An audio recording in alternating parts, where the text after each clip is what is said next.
Welcome to the Counselling Tutor Podcast, the must-listen-to podcast for students of counselling and psychotherapy. Here are your hosts, Rory Lees-Oakes and Ken Kelly. Hello, I'm Rory, and with me, as always, is Ken. How you doing, Ken? Exceptionally grateful to be here. This is the Counselling Tutor Podcast. Thank you for lending your ears to us for the next half an hour to 40 minutes. We're going to reward you with a really great packed episode. 3 topics we're going to be covering today in episode 128. We're starting off speaking about applying for placements. This is again another topic that comes up again and again. If you are qualified, some of the advice that we will be sharing applies to applying for a job as well. So there might be something there for you. And then we're going to check in with our good friends at CPCAB, the UK awarding body, and we're speaking about logging client hours. And here again, if you're on a placement as a student, you need to be logging those hours. But if you're qualified, you need to be logging your hours as well. If you're working towards accreditation and even past accreditation, you want to be logging those hours. Can you kind of give us a bit of a taster for what we can expect with the check-in, Rory? Yes, well, Heather is going to explain to us why it's important that we accurately put in the amount of hours, if you're a student, to claim those hours against your qualification. So if you're doing a level 4 course and you're in practice and you're working with clients, then you have to keep a log of your clients' hours. And that's important because you're evidencing that 100 hours face-to-face client contact. And we're also going to be talking about the dreaded DNAs, the do not attends, and how we work with those with the log. Thank you very much. Looking forward to that one. And then we end episode 128 today speaking about insurance for counsellors. Do you need it? What does it look like? The ins and outs of insurance. So a good episode, and we're going to kick off with our first topic, applying for placements, Rory. It's that time of year, I guess. It is, and there's the first takeaway for anybody who's listening. The golden spot for applying for a placement is usually between November and, certainly between November and December.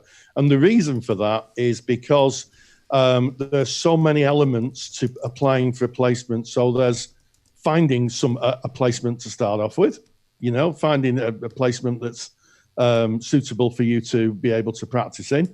Then getting an interview. So the interview dates have to be set. So we're already seeing there's steps in this process. Then you have to have, certainly in the UK, a disclosing and barring statement. I think it's called a DBS. And that basically is where your details are sent off to a government department to check that you've not got any very serious criminal convictions. And I'm going to make a point here because I think it's only reasonable to do so. Is anybody listening who's had criminal convictions in the past? It doesn't automatically debar you from being a counsellor. There are some convictions, sexual offences, extreme violence that would debar you, but it doesn't debar you, but it will come up on a DBS check. So if you have had shall we say, an interesting past, it might be useful to disclose that at the interview so that if a DBS comes back and there's something shown that, there's no surprises for the person who's kind of interviewed you. And then finally, you've got to be allocated maybe a small training course so that you know about the policies and procedures of the organisation. All these things take time. And then usually what happens when all that's in position, all the paperwork's there, you usually start in practice as a student counsellor in the January. And of course, there's 2 weeks for Christmas. So, now November is the time November will be the time to start looking. And that is the golden sweet spot. So that's really a top tip, isn't it, Ken? It is. And if you like top tips on getting a placement, Rory's created a super duper handout.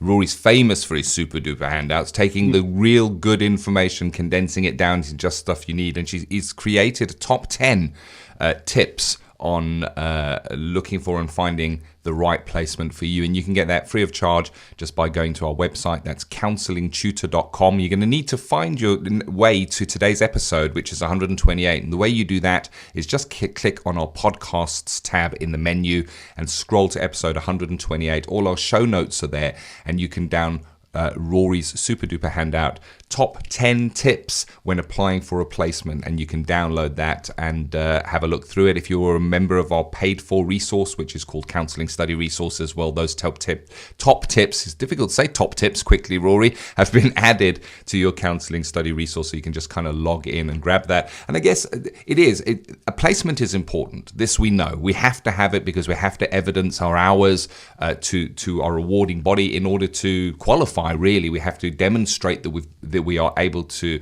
actively use the skills and engage with clients while we're being kind of supervised and watched over by the practice. So yes, your placement is important. But what is more important is getting the right placement. It's not just about getting any old placement that may come your way. And it may feel like that, I've got to get a placement. You may see peers getting placements and you're not getting one. Well, be selective about your placement. Ask them questions. Find out what support they put in place to support you in your learning journey. Ask them about supervision. Do they have internal supervision? Do you have to have external supervision? And we could make a whole podcast episode just on that, couldn't we, Rory, about supervision during your placement and whether you should take the internal or external. But go and ask them some questions and make sure that the placement fits for you. Do you have a prospective journey post-study where you want to work with a certain client group? Well, maybe you can look around at agencies that specialize in that and work with that kind of client group. Explain your interest when you're looking for your placement.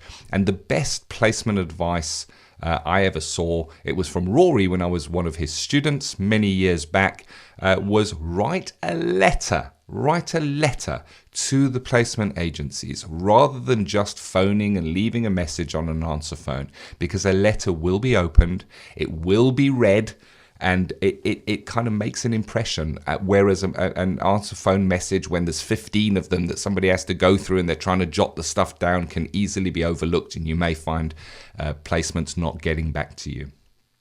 Yes, and for members of the Counsellor Resources, that's our paid membership offer, I've actually done a complete lecture on how to get a placement with all the steps, all the details. And in fact, there are kind of letter templates that you can send, which can be really useful. And we know from the feedback that people have found them really, really useful. They can prepare themselves really well, including the kind of questions you're going to be asked at interview. You know, it could be a group interview, it could be a one-to-one interview. And I outline all those steps. And Ken will be explaining about the Counselor Resources later on. But yes, it's really important, as Ken said, to find a placement that really fits you, not just any old placement, but a placement that's meaningful for you, something where you feel you can give back and contribute and really work in the service of your clients. Placements are fantastic in that you get to do your learning there, you get to be supported by your placement. Often students will go into placement and end up in some kind of a paid capacity with the same organization post-placement. So it's worth asking those questions again. What's the progression possibilities within your placement? But it is a topic that comes up again and again and again. And it's about standing out when you go for your placement interview. So as Rory said, it'll either be a group interview or a one-to-one interview, but there will be an interview and you need to be prepared for that. Have a look at the website of the placement you're going to, understand who they are, what they do, who their client group is, and do a little bit of CPD, do a little bit of looking around and learning about what the needs and requirements of that specific client group are. If you can go in and evidence that you've done some learning on the placement themselves, maybe speak a little bit about their history and then speak about your interest in their client group, it may just put a little tick next to your name, because getting a placement can be competitive. You can have other people also vying for the same placement position. It's, I guess, reflects applying for a job post study. It's the same kind of process. It's a really good discipline to get into, I think, because if you start with that mindset right at the beginning of your practice life, you know, having a professional mindset, thinking of applying for a placement like applying for a job, becomes second nature. So when you do qualify, you have that skill set already built in, and you can draw on that when you move into qualified life. And in fact, what's sometimes referred to in the counselling world as paid work. Like it. Really interesting topic. Just to direct you to where you're going to get that free handout, 10 top tips on getting a placement, counsellingtutor.com, click on the podcast tab, find your way to episode 128 and you can download that. Rory mentioned the placement workshop that was done.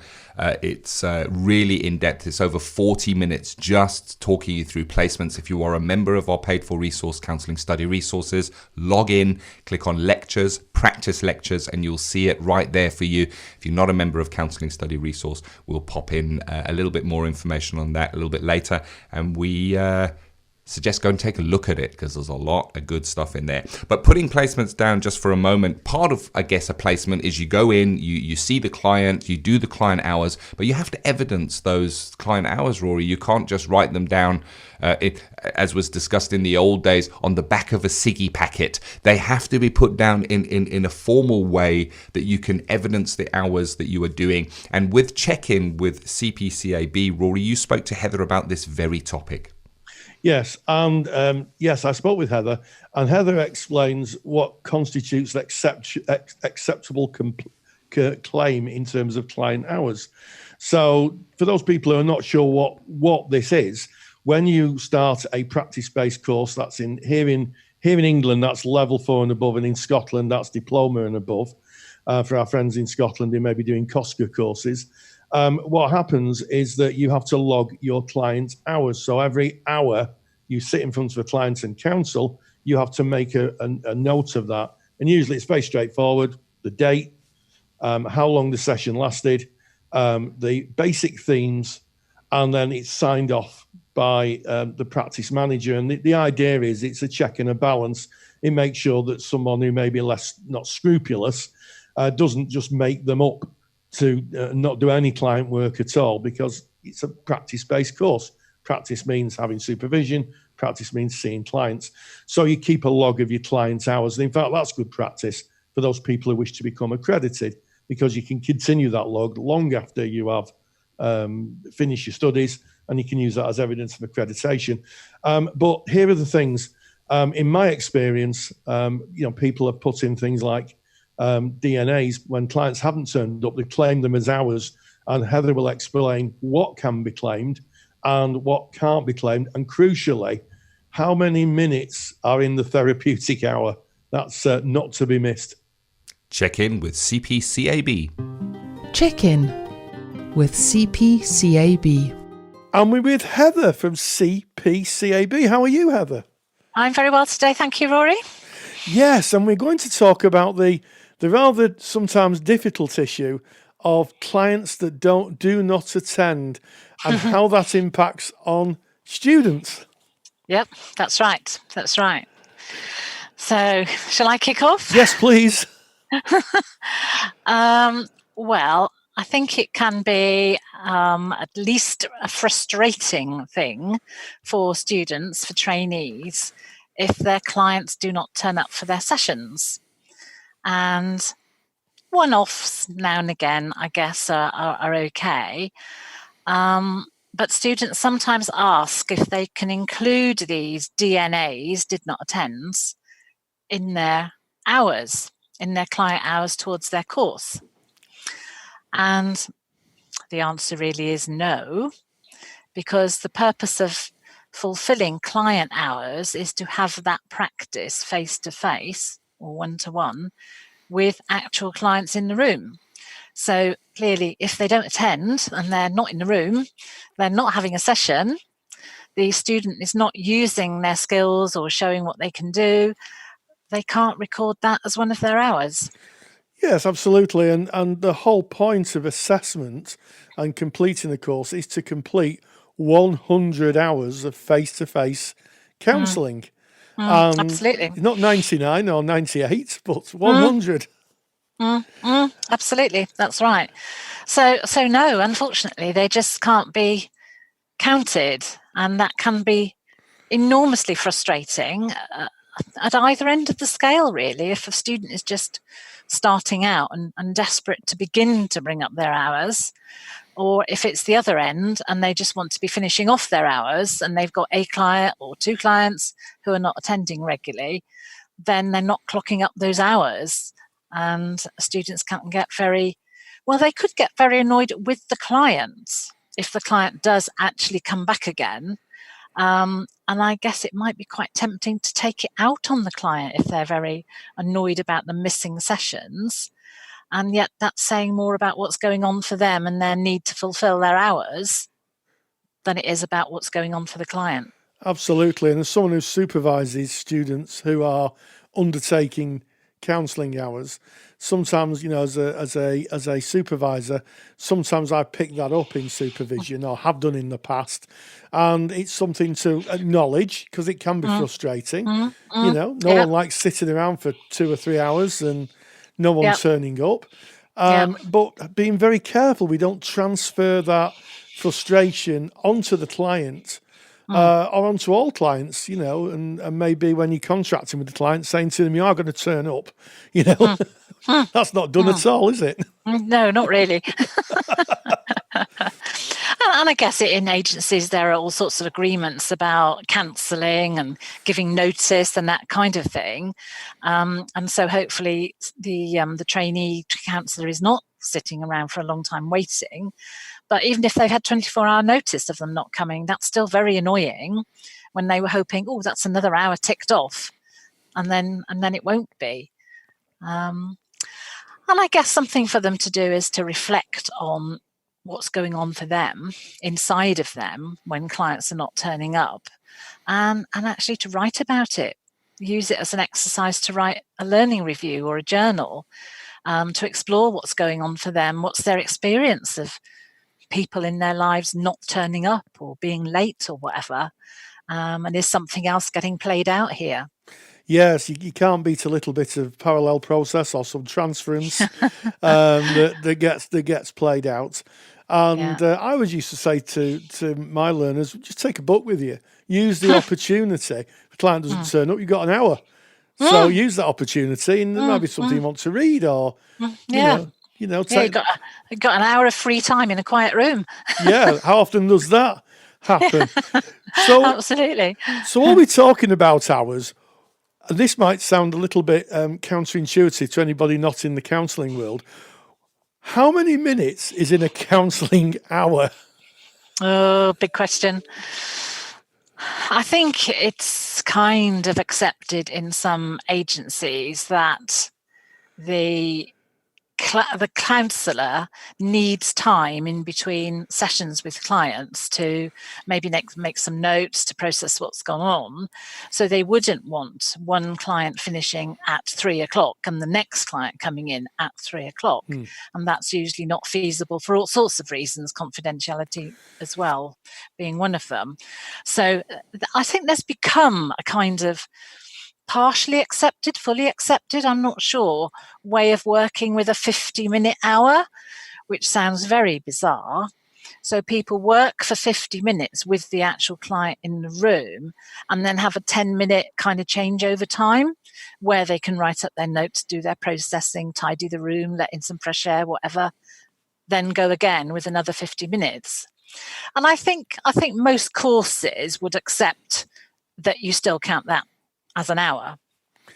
And that, the 50-minute hour is a bit of a joke, but that seems to be generally accepted in counselling circles. Yes, and it can, the 50-minute hour, it's interesting, your interpretation of it, because sometimes I used to say to my students, the 50-minute hour can be about meaningful contact. So you could start at the top of the hour, have 5 minutes where someone settles in, says things like, it's been a bit busy, the traffic's been difficult today, and would you like a drink or something like that? And then you move through the arc, that's taking up 5 minutes, then you move through the arc of that time, and then about 5 to the hour, you do the ending and prepare the client for coming into the world they've left, and there can be that kind of discussion about, I'm going to pick my children up from school, or I'm going back to work, or whatever. And so sometimes that's 50 minutes. Yeah. And I think that sounds fair enough. I think most people would say, well, yes, that is your hour. You're doing a little bit of almost like ice breaking at the beginning.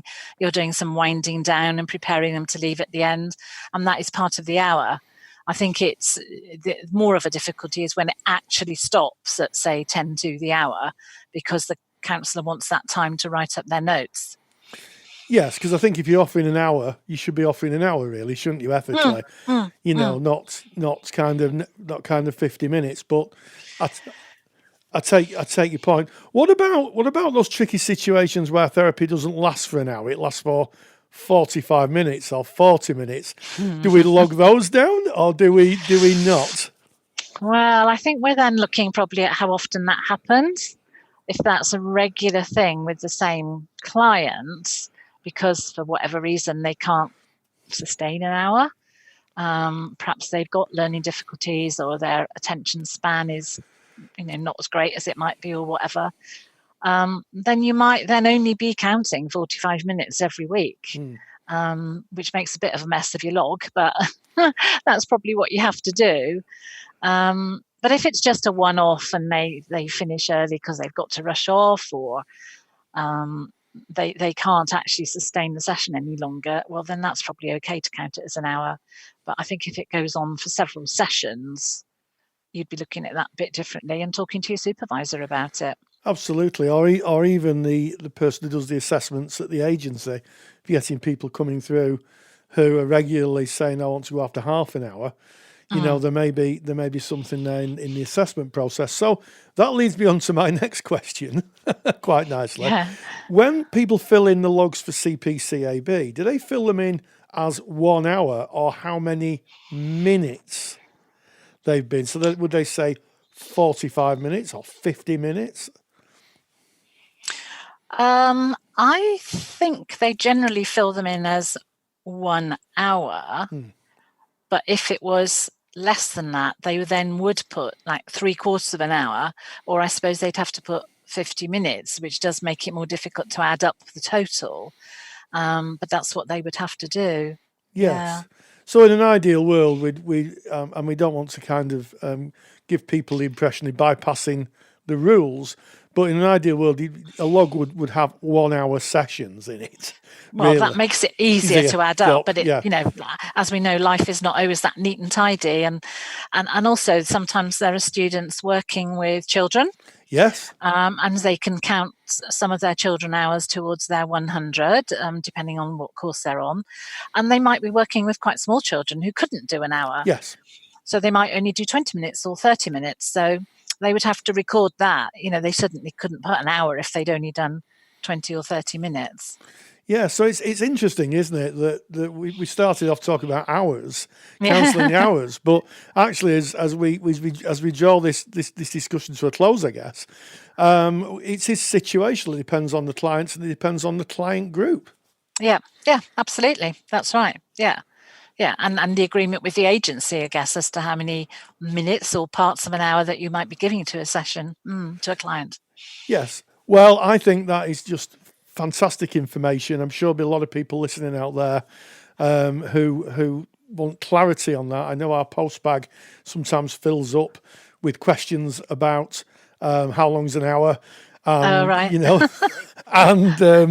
and also about can I send my login with DNA written on it. I think you've answered those two very accurately, Heather. Good. So with that, I'd say thank you very much. Okay, thank you. Check-in with CPCAB is proudly sponsored by CPCAB, the only awarding body run by counsellors for counsellors. To learn more about CPCAB qualifications and to get more detailed information on today's podcast topic, visit cpcab.co.uk. That's what I really love about working with CPCAB. You get absolute clarity and accuracy. And, if you're with another awarding body, just check their kind of position statement on that, on clients' hours.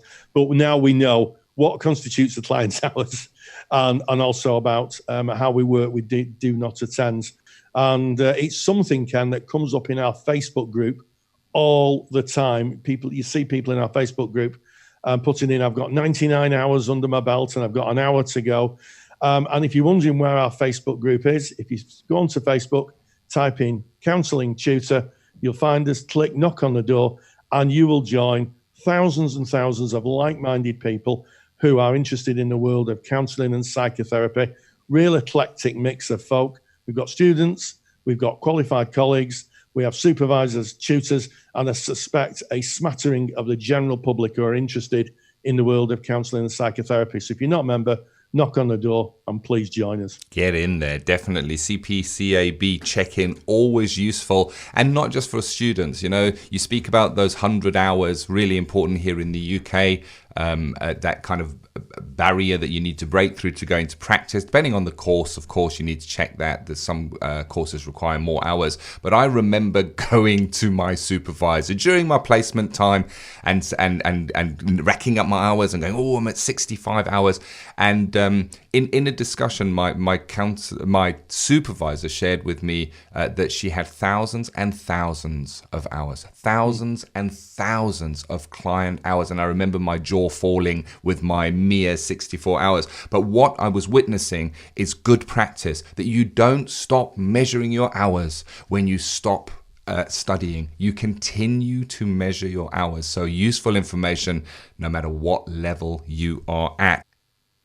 Moving on to our next topic, where we're going to be looking at insurance for counsellors.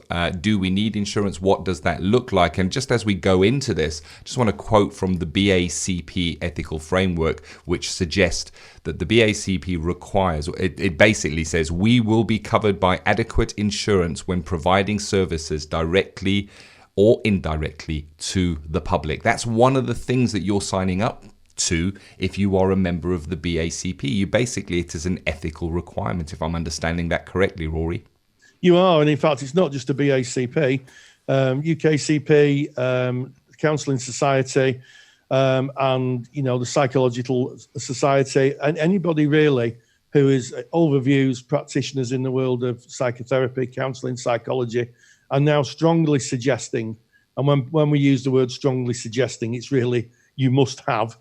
When people say, I strongly suggest you do that, it really is a polite way of saying you should be doing it. Indemnity insurance. And there's two forms of insurances that people can get confused with. The first is public liability insurance. Now, public liability insurance is usually held by people who own buildings that people counselling.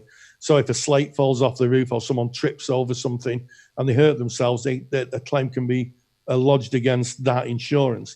But professional indemnity insurance is where you're insuring yourself as a practitioner against actions taken by clients or other agencies against you. And there's very good reason to have insurance, because if you need to form a defense against a complaint, you're going to have to get legal advice, and that isn't cheap. So I think, when you talk about having an insurance policy, that's exactly what it is. And the thing about insurers is they have other functions. So a good few years ago, when I was a school counsellor, I got a request from the police to have my notes. They wanted my notes. And I spoke with the insurance company, and we had a very long discussion about what constituted breaching confidentiality, whether the police could actually ask.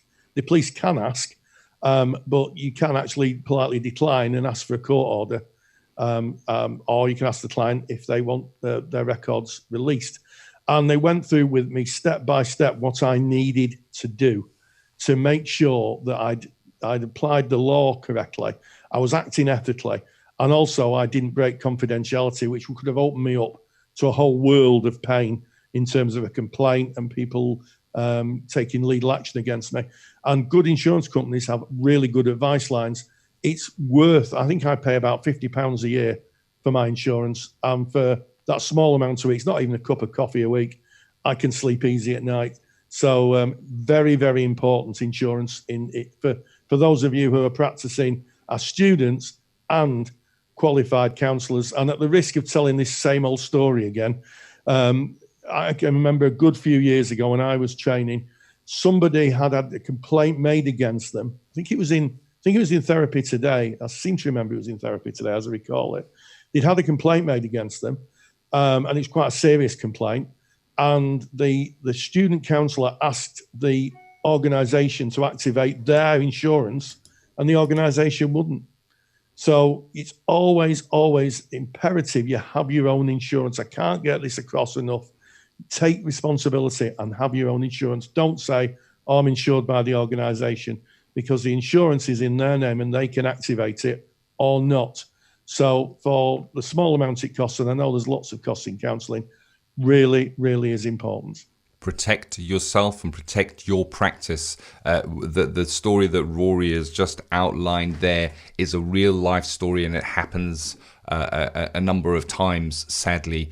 The message is clear, specifically if you're a student and you're in a placement and they go, oh, don't worry, you don't need insurance, we have agency insurance that's going to cover you. That may sound so tempting, specifically when you look at the expenses that can be related to studying. That £50 a year, Rory, is better off in my pocket than putting it out there. But do yourself a favour and take your own insurance out. It is your practice, no matter where you are practicing. At the end of the day, when a complaint comes in, it comes in against you, and it's you defending yourself. So have your own insurance in place. So keep talking about insurance, whether you're in placement or you're out there and you've been working in an agency, or if you're in private practice. I think it's really important looking at that differentiation of protecting yourself and your practice, and also protecting the building. You were talking about the slates falling from the roof, Rory, and that is what kind of insurance is that? What does that cover? That's called public indemnity insurance. That's the one. So public indemnity. Yeah. And that's really worth taking note of, because you may think, oh, you know what, I don't really need that. I'm just working from my house. I don't really have...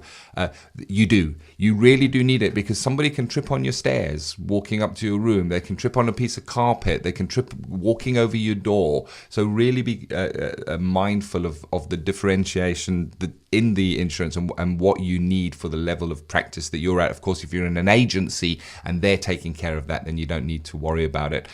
There is selection out there. You do have choice. Shop around, look around, speak to the different service providers. Rory just mentioned that ethical dilemmas can sometimes be taken to your insurance company, and they can give you some advice and guidance. And of course, always suggest get hold of your ethical body as well.